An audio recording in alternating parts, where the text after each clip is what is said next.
O colesterol é um álcool policíclico de cadeia longa, é considerado um esteroide, é encontrado em membranas celulares e transportado no plasma sanguíneo dos animais.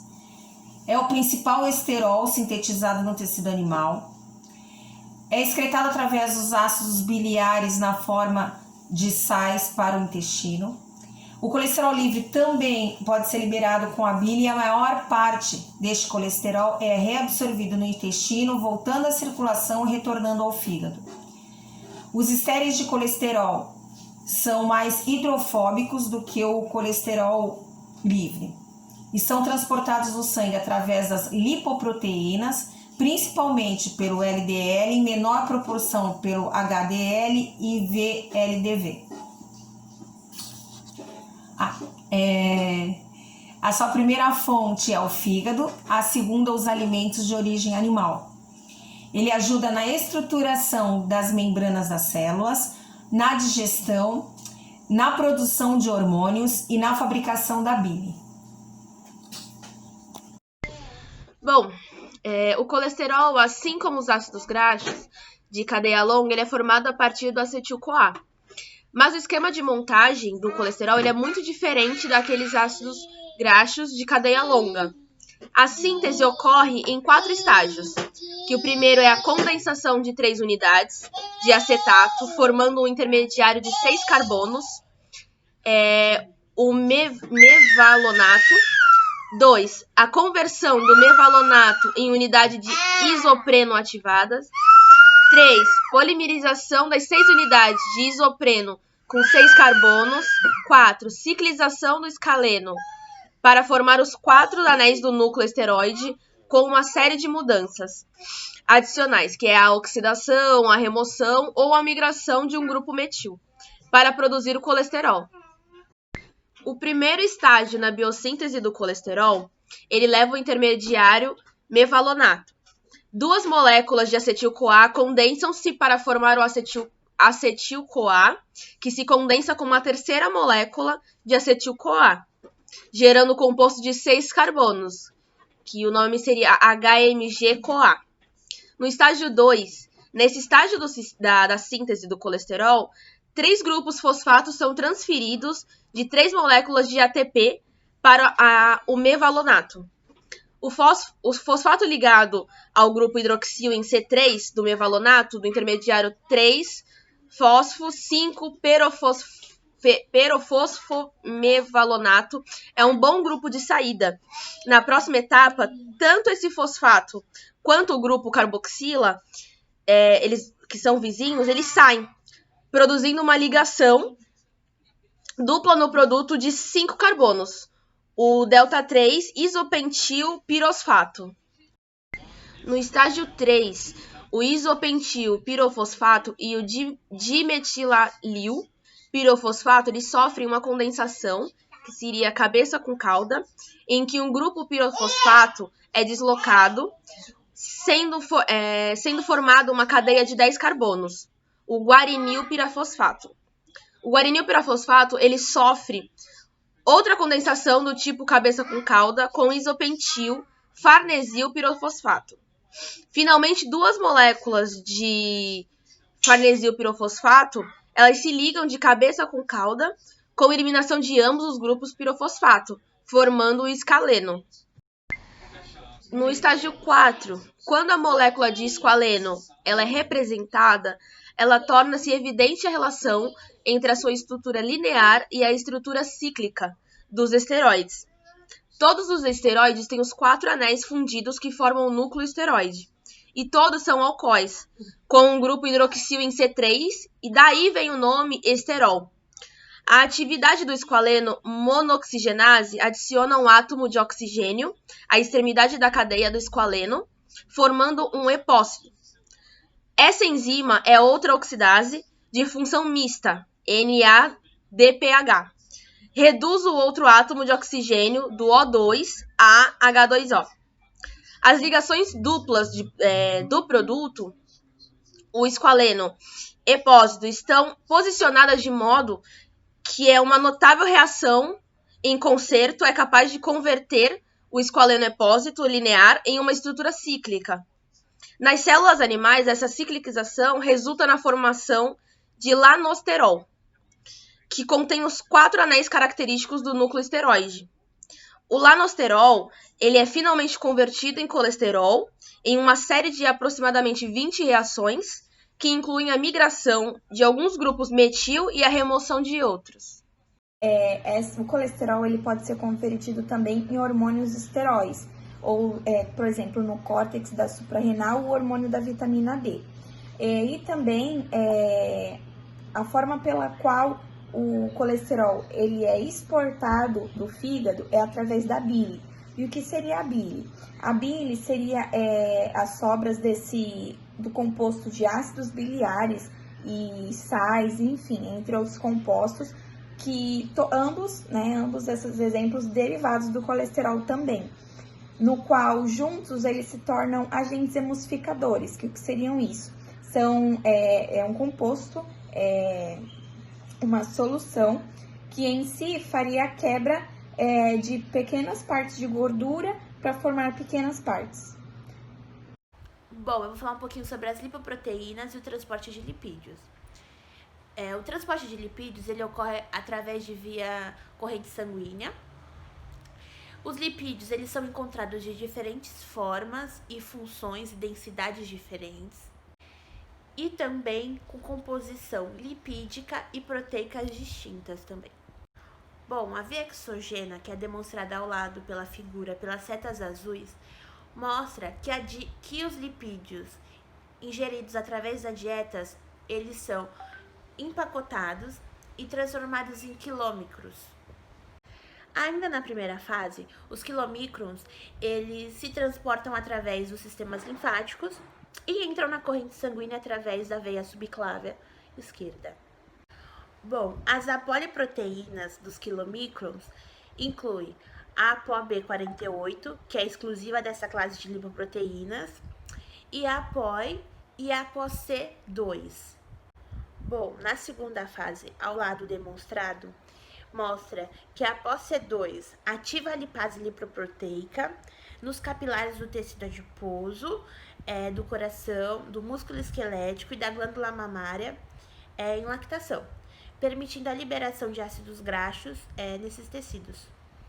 Bom, os quilomicrons, eles transportam ácidos graxos, levando ao local que vai ser usado ou armazenado como fonte de combustível. O que restam, dos quilomicrons, que após perderem a maior parte de seus triacilgliceróis, mas contendo ainda o colesterol ApoE e o ApoB48, ele move-se pela corrente sanguínea para o fígado. Lá no fígado vão ter receptores, que vão ligar o ApoE nos remanescentes dos quilomicrons e controlam a captação via endocitose. Bom, já na parte 4, ainda ocorrendo no fígado, os remanescentes eles vão liberar seu colesterol e eles são degradados nos lisossomos. Esta via do colesterol da dieta até o fígado é chamada de via exogena, que são as setas azuis demonstradas na primeira etapa. Já na parte 5 é importante ressaltar que quando a dieta ela contém mais ácidos graxos e colesteróis do que o necessário para o uso imediato como combustível ou como percussores de outras moléculas, eles são convertidos em triacilgliceróis ou ésteres de colesterila no fígado, e eles são empacotados em apoliproteínas específicas, que acabam formando as lipoproteínas de densidade muito baixa, que é a sigla VLDL. O excesso de carboidratos na dieta também pode ser convertido em triacilgliceróis no fígado e exportando como VLDL, além dos trigliceróis e ésteres de colesterila. As VLDL contêm APB100, ApoC1 e ApoC2, ApoC3 e ApoE. As VLDL são transportadas pelo sangue no fígado para os músculos e tecido adiposo. E como são transportadas essas VLDL? Elas são transportadas pelo sangue do fígado, né, para músculos e tecidos adiposos. Já no 6, como os capilares desses tecidos, com uma principal a poliproteínas, né? Já no 7, o LDH transporta colesterol para os tecidos extrahepáticos, como músculos, glândulas suprarrenais e tecidos adiposos. Esses tecidos têm receptores na membrana plasmática que reconhecem a APB100 e controlam a captação de colesterol e ésteres de colesterol. Já no 8, a LDL também entrega colesterol para os macrófagos, algumas vezes os convertendo em células espumosas. Bom, já no 9, a LDL que não foi captada pelo tecido periférico, elas retornam ao fígado, onde são captadas pelos receptores de LDL, nas membranas plasmáticas do hepatócito. O colesterol que entra no hepatócito, por essa via, pode ser incorporado nas membranas. Eles são convertidos em ácidos biliares ou são reesterificados pelo acátio para o armazenamento das gotículas lipídicas citossólicas. Esta via de formação de VLDL no fígado, ao retorno de LDL para o fígado, se chama via endógena do metabolismo e transporte do colesterol, que são as setas vermelhas. O acúmulo do excesso de colesterol intracelular é prevenido pela diminuição da velocidade desta síntese, quando há colesterol suficiente a partir da LDL no sangue. Bom, sobre o mecanismo de regulação, ele vai ser um pouco mais descrito ao decorrer do trabalho. Cada partícula de LDL na corrente sanguínea contém ApoB100, na qual é reconhecida por receptores de LDL presentes na membrana plasmática de células que precisam captar colesterol, como estamos vendo na imagem, em que os receptores de LDL eles são sintetizados no aparelho de Golgi e são transportados para a membrana plasmática, onde ficam disponíveis para ligar o ApoB100. A ligação de LDL ao receptor de LDL inicia a endocitose, que transfere a LDL e o seu receptor para o interior da célula dentro de um endossomo. As porções da membrana do endossomo que contém o receptor, eles brotam na membrana plasmática e os receptores retornam à superfície celular para funcionar de novo na captação de LDL.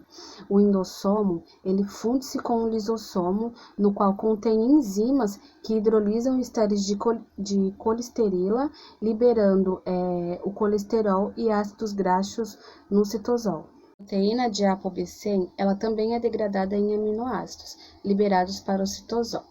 A ApoB100, ela também está presente na VLDL, mas o seu domínio de ligação ao receptor, ele não está disponível para interação com o receptor de LDL. A conversão de VLDL em LDL expõe o domínio de ligação ao receptor de ApoB100. Para transporte de colesterol no sangue e sua endocitose mediada por receptores nos tecidos-alvo, ela foi elucidada por Michael Brown e Joseph Goldstein. Eles descobriram que indivíduos com a doença genética hipercolesterolemia familiar, ela tem mutações no receptor de LDL, que previne a captação normal de LDL pelo fígado e pelos tecidos periféricos. O resultado da captação defeituosa de LDL são resultados muito altos de LDL no sangue. Os indivíduos com hipercolesterolemia familiar, eles têm uma probabilidade muito aumentada de desenvolver a aterosclerose, que é uma doença do sistema cardiovascular, em que os vasos sanguíneos eles são ocluídos por placas ricas em colesterol. Já a doença de Niemann-Pick tipo C é de um defeito hereditário no armazenamento de lipídios, em que o colesterol ele não é transportado para fora dos lissosomos. Ao contrário, ele acumula nos lissosomos do fígado, cérebro e pulmões, levando à morte prematura. E essa doença, a NPC, é o resultado de uma mutação em um dos dois genes, que temos o NPC1 e o NPC2, que são essenciais para mover o colesterol para fora do lissosomo e para o citosol, onde ele pode ser metabolizado. A NPC1, ela codifica uma proteína lissosomal transmembrana e a NPC2, ela codifica uma proteína solúvel.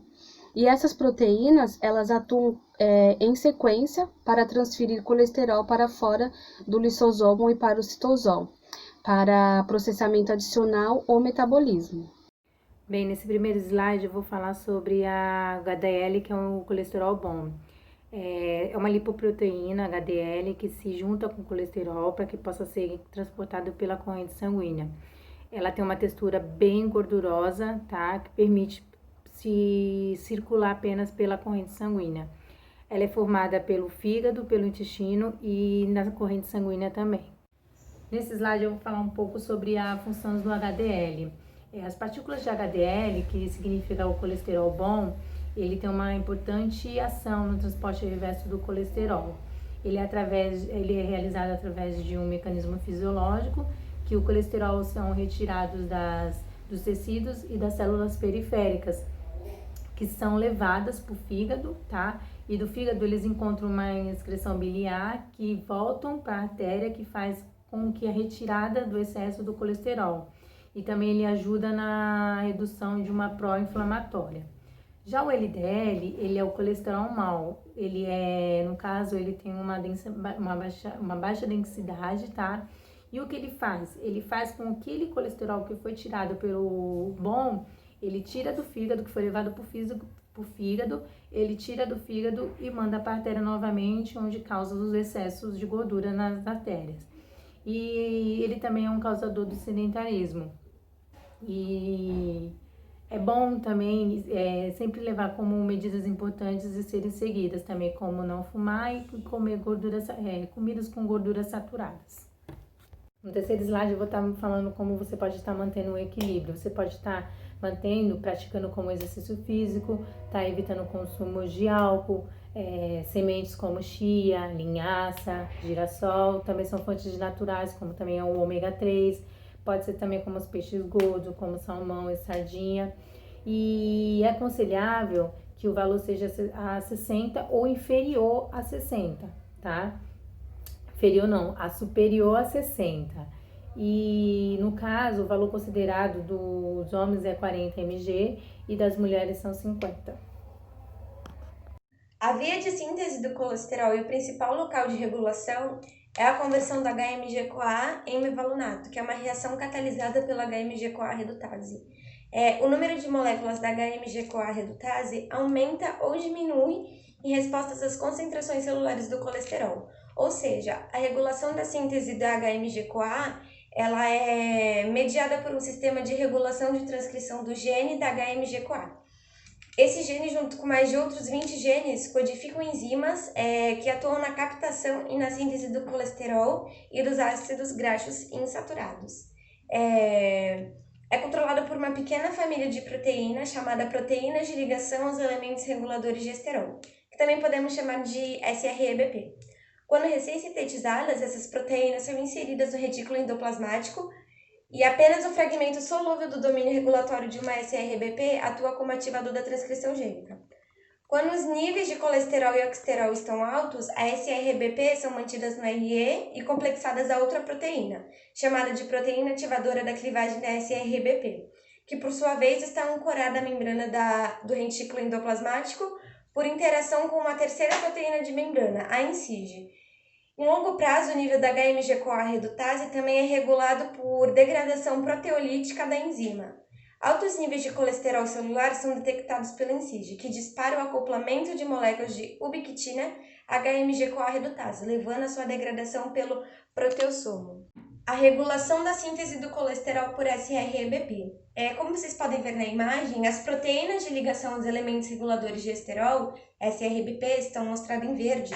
Estão embutidas no RE quando recém-sintetizadas, complexadas com a proteína ativadora da clivagem do SREBP, a SCAP, que está representada em cor de rosa, que por sua vez está ligada à INSIGE, que está representada em azul. Quando ligadas à SCAP e INSIGE, a SREBP estão inativadas. Quando os níveis de esterol diminuem, os sítios de ligação a esterol na INSIGE e na SCAP estão desocupados, o complexo migra para o sistema de Golgi e a SREBP é clivada gerando domínio regulatório que age no núcleo, aumentando a transcrição de genes regulados por esterol. INSIGE é direcionada para a degradação do acoplamento em várias moléculas de ubiquitina. O utilizado do colesterol obtido na dieta excede a quantidade necessária para a síntese de membrana, sais biliares e esteroides. O acúmulo patológico do colesterol ele pode obstruir os vasos sanguíneos, que é a condição chamada aterosclerose, e também está relacionada a altos níveis de colesterol no sangue e que particularmente altos níveis de colesterol LDL, que é o mau colesterol, e existe uma correlação negativa entre o nível de HDL, que é o bom colesterol, e a doença arterial. A formação da placa dos vasos sanguíneos é iniciada quando o LDL, contém grupos ácido graxo, parcialmente oxidados, acumula-se na matriz extracelular das células epiteliais, que revestem as artérias. As células do sistema imune, chamadas monócitas, elas são atraídas para a região onde há o acúmulo de LDL e elas se diferenciam em macrófagos, que captam o LDL oxidado e o colesterol que eles contêm. Com o acúmulo do colesterol livre nas células fumosas e as suas membranas, elas sofrem apoptose. Ocasionalmente, uma placa se salta do local de sua formação e é transportada pelo sangue para uma região mais estreita de uma artéria, no cérebro ou no coração, causando um acidente vascular cerebral ou um infarto. Quando existe um defeito genético e uma falha nesse transporte reverso, é onde acontece então a formação de placas e de aterosclerose, formando assim as doenças cardiovasculares severas e precoce, assim como a doença de Tanger e a doença de deficiência de HDL familiar. Os mineralocorticoides controlam a reabsorção de íons inorgânicos pelos rins. Já os glicocorticoides ajudam na regulação dos gliconeogêneses. Os hormônios esteroides são sintetizados em pequenas quantidades e consomem relativamente menos colesterol em comparação aos sais biliares. A remoção da cadeia C17 do anel ID do colesterol é necessária para a realização da síntese dos hormônios esteroides e ocorre na mitocôndria dos tecidos esteroidogênicos. Essa remoção envolve alguns fatores e logo após ocorre a clivagem entre eles. Existem reações de hidroxilação e oxigenação na biossíntese dos esteroides e elas são catalisadas por oxidases de função mista. E esses hormônios esteroides também atuam na resposta inflamatória. O isopentenil profosfato é o precursor ativado de uma ampla gama de biomoléculas com funções. Entre elas incluem-se as vitaminas A, E e K, pigmentos vegetais como o caroteno e a cadeia fitol da clorofila, borracha natural, muitos óleos essenciais, hormônios que controlam a metamorfose, que atuam como transportadores solúveis de lipídios na síntese de polissacarídeos, transportadores de elétrons nas mitocôndrias e nos cloroplastos.